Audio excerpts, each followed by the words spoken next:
In the shadow of an ancient volcano, a city rose from rock and legend, a city carved from stone, shaped by centuries of conflict, and crowned with knowledge. This is Edinburgh. It is a place where the past is never far away, where cobblestone streets whisper old stories, and grand neoclassical buildings stand like monuments to human genius. But Edinburgh is more than just beautiful. It is one of the most important intellectual capitals in history, a city whose ideas have reached every corner of the globe. Chapter 1. The rock before the city. Long before the spires, before the poets and professors, before even the first stone walls, there was Castle Rock, a towering crag of volcanic basalt rising 130 meters above the surrounding plain. It was a natural fortress, and ancient tribes knew its value. Archaeological finds suggest it was inhabited as far back as the Bronze Age, more than 3,000 years ago. The Romans never conquered this far north, but they knew of this place.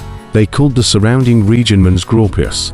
The rock watched centuries pass, silent, patient. Chapter 2. Birth of a Royal Burgh. Edinburgh's recorded story begins in the Middle Ages. By the 12th century, under King David I of Scotland, this settlement was granted the title of a royal burgh. That meant more than prestige. It gave the right to trade, to hold markets, to self-govern. Merchants, craftsmen, and stonemasons came. Narrow, winding streets known as wynds and closes grew up along the ridge from the castle down to Holyrood Abbey. Life here was crowded and bustling. The old town was one of the most densely populated areas in medieval Europe.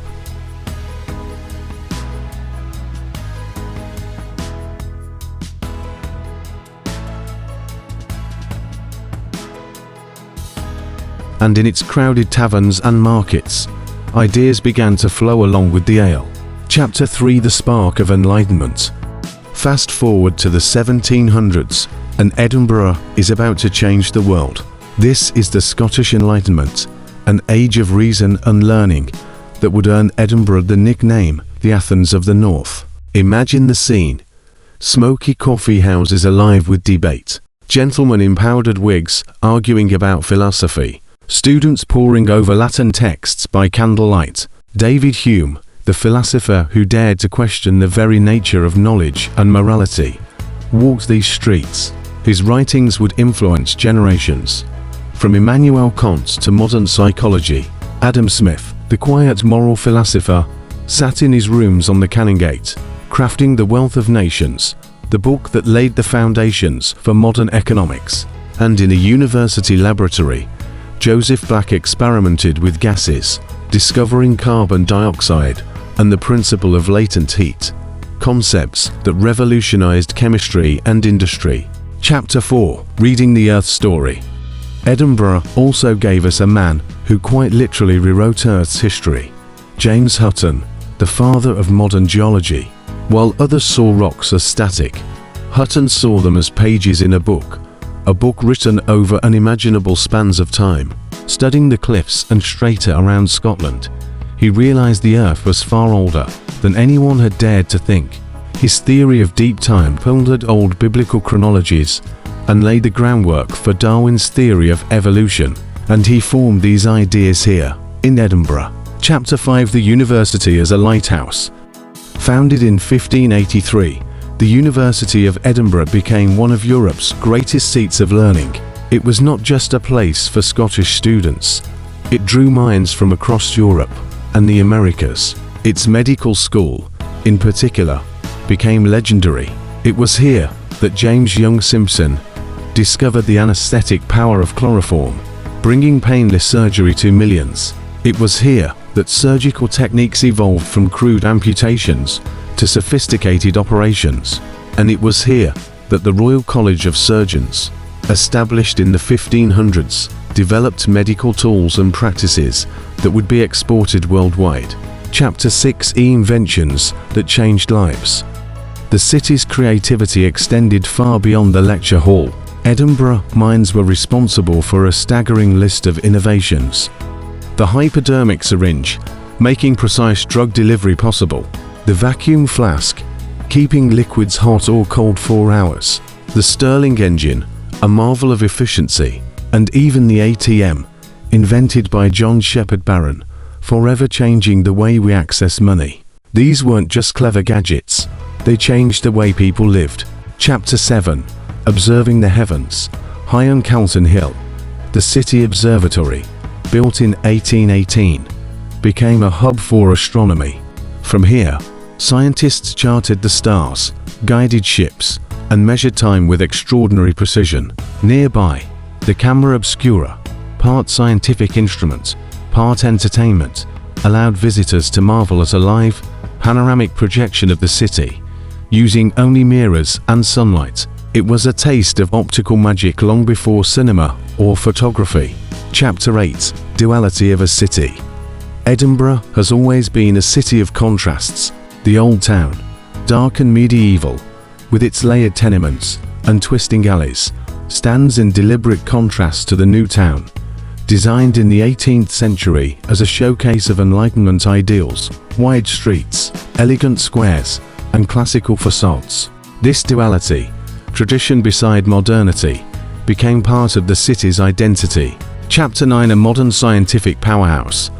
In the 20th and 21st centuries, Edinburgh has continued to surprise and inspire the world with its breakthroughs. In 1996, in a quiet lab at the Roslin Institute, just outside the city, scientists achieved something once thought impossible: the creation of Dolly the Sheep, the first mammal ever cloned from an adult cell. This wasn't just a headline. It was the opening of a new chapter in genetic science, paving the way for stem cell research, regenerative medicine, and new understandings of heredity itself. But Edinburgh's modern contributions go far beyond Dolly. Decades earlier, in the modest office of a university professor named Peter Higgs, a theory took shape. A theory that would help explain why matter has mass. His work predicted the existence of what would later be called the Higgs boson, the God particle. It would take almost 50 years, and the might of CERN's Large Hadron Collider, to confirm it. But the idea itself was born here, in Edinburgh. And there's more. From its universities and research labs have come advances in medical imaging, robotic surgery, and artificial intelligence. Edinburgh scientists developed some of the earliest speech recognition software, breakthroughs in bionic prosthetics, and cutting-edge techniques in data science that now power industries around the globe. The Edinburgh Parallel Computing Centre became a pioneer in supercomputing, enabling everything from climate modelling to drug discovery. The city has also been at the forefront of renewable energy research, from tidal power systems designed for Scotland's rugged coasts to innovative wind turbine engineering. Even space exploration has roots here. Edinburgh's Royal Observatory and its astronomers have contributed vital data for satellite systems and deep space imaging, making sure Scotland's scientific reach extends well beyond Earth. From the atom to the stars, from DNA to deep oceans, Edinburgh's modern science is as bold as its history, proving that the city's genius did not end with the Enlightenment. It simply evolved. Chapter 10. War, Plague, and Resilience. Of course, Edinburgh's story has not been one of uninterrupted progress. It has endured sieges, from English invasions to Jacobite uprisings. It has faced plague outbreaks that killed thousands, forcing the city to wall off infected closes. Poverty and overcrowding were rampant well into the 19th century. But again and again, the city rebuilt, reinvented, and returned stronger than before. Chapter 11. Edinburgh Today. Walk through Edinburgh today, and you will still feel this layered history. Students from every continent crowd into the university's lecture theatres, tech startups and AI labs hum with innovation.